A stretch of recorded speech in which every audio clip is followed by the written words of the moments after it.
Hey everyone! Now that you've gotten a few weeks of the challenge under your belt, we're going to focus more on fueling for fitness. Healthy habits and behaviors are good for everyone, and there are some specific additional considerations that active people should take when thinking about their nutrition. When you're dehydrated, you risk slower performance, low energy, decreased power, cramping, slower reaction time, and slower recovery. Here are 5 tips for staying hydrated. 1. Consume liquids before your activity. For someone between 120 to 179 pounds, they should be consuming about 8 to 22 ounces of water or 1 to 3 cups of fluids pre-workout. For those who are over 180 pounds, you should be consuming about 12 to 28 ounces or 1.5 to 3.5 cups of fluids before you go to workout. 2. Try and replace your fluids during and after your activity. 3. Try to consume at least 9 to 12 cups of fluids all day long, and potentially more during hot days when you're sweating a lot. 4.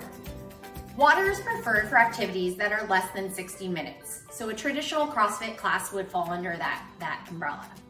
For those engaging in longer physical activity and intense sweat loss, especially during the summer, you may consider a natural beverage containing electrolytes such as coconut water, or even adding a little bit of salt to your water.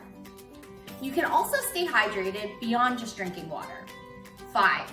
Fruits, vegetables, tea, coffee, smoothies, and soups are great additional sources of fluids. Protein is a macronutrient made up of amino acids that help the body make and repair cells. It helps fight infections, acts as a vehicle for fats, vitamins, minerals, and oxygen, and keeps bodily fluids in balance. It even helps to clot your blood. Higher protein diets are also associated with higher satiety, which means feeling full, and healthy body composition.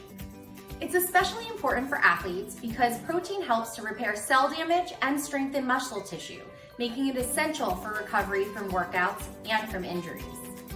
Too little protein consumption requires your body to supply itself, which it can lead to breakdown and loss. You should be aiming for about 1 gram of protein per pound body weight a day. Lean animal proteins and soy are ideal sources because they contain enough of all the essential amino acids needed to make the body's maintenance and growth without high saturated fats. Most plant-based sources, except soy, quinoa, amaranth, and buckwheat, do not contain all of the essential amino acids, so diet diversity is essential to complete them. Protein shakes post-workout are not necessary, but are an easy, fast way to increase your protein intake and recovery. Look for supplements that provide about 15 to 25 grams per serving, contain the amino acid leucine, and have limited added ingredients and sugars. Labdoor.com is a great resource for quality ratings. Carbohydrates are the sugars, starches, and fibers found in foods. Despite what you may have heard, carbs are not evil. In fact, high-intensity fitness enthusiasts, such as ourselves, carbs are necessary to fuel our muscles for performance. Carbs are the main source of energy for our brains and our bodies. When we work out, we use up our stores of glycogen, or our muscle carbohydrates, and we need to replenish them. When the body has carbs to use as energy, it allows the body to use other nutrients, such as protein, for other important functions, such as muscle recovery. Nutrient-dense, high-quality carb sources include fruits, legumes like chickpeas and lentils, starchy vegetables like potatoes and corn, and whole grains such as rice, barley, bulgur, oatmeal, and quinoa. You should be aiming for about 3 to 5 grams. When the body has carbs to use as energy, it allows the body to use other nutrients, such as protein, for other important functions, such as muscle recovery. Nutrient-dense, high-quality carb sources include fruits, legumes like chickpeas and lentils, starchy vegetables like potatoes and corn, and whole grains such as rice, barley, bulgur, oatmeal, and quinoa. You should be aiming for about 3 to 5 grams per kilogram body weight per day, or about a quarter of your plate at each meal. For optimal energy and fueling, make sure you've consumed some healthy carbs about 45 minutes to an hour before you plan to work out. Carbohydrates contain fiber, which helps our body regulate blood sugars, lowers cholesterol, supports digestive health, and may reduce the risk of disease such as heart disease, type 2 diabetes, and some cancers. It also helps us feel fuller faster and for longer. In addition to your fruits and vegetables, consume legumes and whole grains to get your recommended 25 to 35 grams of fiber per day. Key to fats is not cutting them out of your diet, but making sure you're choosing the right ones. Fats are important macronutrients that provide energy and hormone health. Most foods contain all three types of fatty acids: saturated, monounsaturated, and polyunsaturated.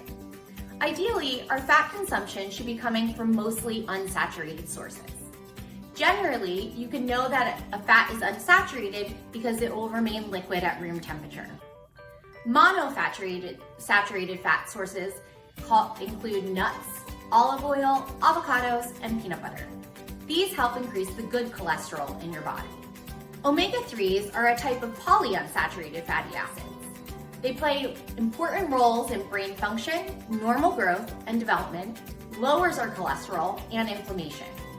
Our body can't make these acids, so we must get them through foods.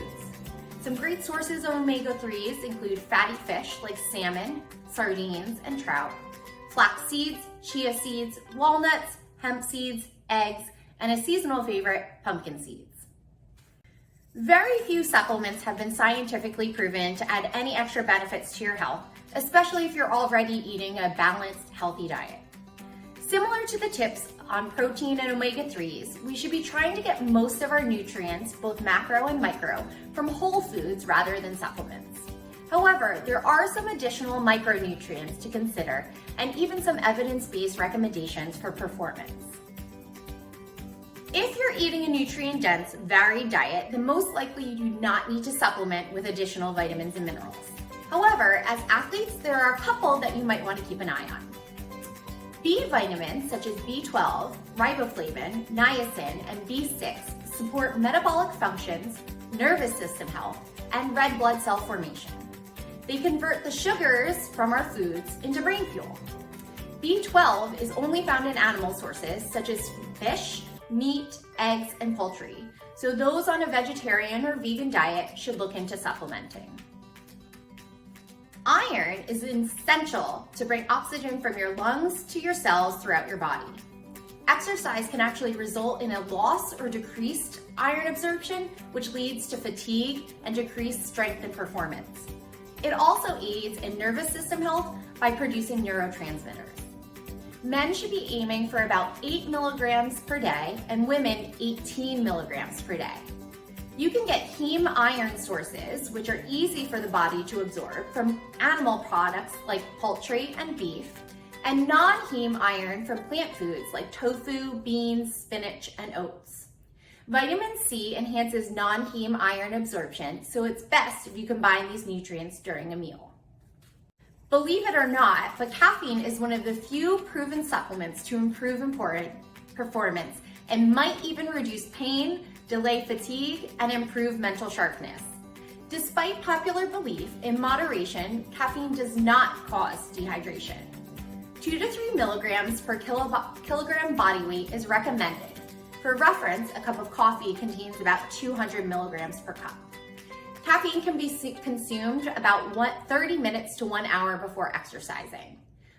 Creatine is one of the most studied dietary supplements used in exercise and sports. It supplies muscles with energy, helps in muscle growth, strength, endurance, and aids in water retention. It has been shown to increase strength and power and enhance performances in short bursts of high-intensity activities like CrossFit, weightlifting, and sprinting. We synthesize about 1 gram of creatine per day from foods containing amino acids glycine, arginine, and methionine, and from animal products such as beef, pork, and salmon. For additional supplementation, you can take creatine powder, and typically 3 to 5 grams per day is recommended for athletes. I hope today's video helped you understand the why behind this challenge. It's not about points or winning, but establishing lifelong habits that will support a healthy lifestyle from here on out. For your bonus points this week, Try tracking your hydration or highlighting a vitamin B or iron-rich food source.